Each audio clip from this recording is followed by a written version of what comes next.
গতকাল আমাদের বাড়িতে হয়েছিল বাসন্তী পোলাও আর চিকেন কষা। সেটারই রান্নার একটু ভিডিও তুলে ধরলাম। শালটাকে বেশ সুন্দর করে শুকিয়ে নিতে হবে, তার মধ্যে দিয়ে দিতে হবে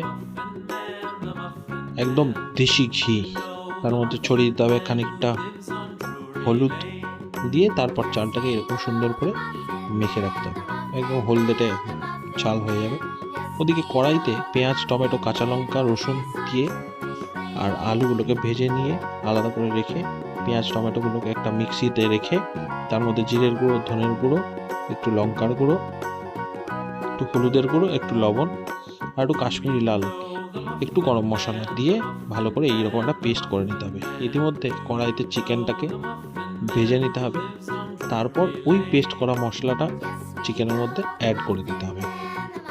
দেওয়ার পর চিকেন জল ছাড়তে শুরু করবে, হালকা করে তেলও ছাড়তে শুরু করবে। তারপর দিয়ে দিতে হবে আলু আর গাজর। আমাদের বাড়িতে গাজরটা স্পেশালি দেওয়া হয় চিকেনের সাথে, কারণ বাড়ির লোকজন সেটা খেতে খুব পছন্দ করে। তারপর আলাদা জায়গায় সসপ্যানে নিয়ে নিতে হবে জল পরিমাণ মতো, মানে আমাদের 3 কাপ চাল ছিল, তার সাথে ঠিক সম পরিমাণ জল, মানে 3 কাপ জল গরম করে দিতে হবে। তার মধ্যে চিনি দিয়ে দিতে হবে। কড়াইতে ঘি আর সাদা তেল দিয়ে তার মধ্যে গরম মশলা, কিশমিশ আর কাজু দিয়ে একটু ভালো করে ভেজে নিয়ে তার মধ্যে চালটাকে দিয়ে দিতে হবে।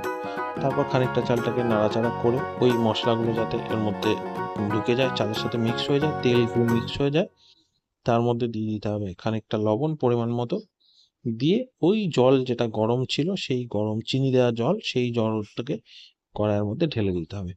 তারপর একবার ঢাকনা দিয়ে তুলে দেখে নিতে হবে। ঠিক এরকম টেস্টি বাসন্তী পোলাও রেডি।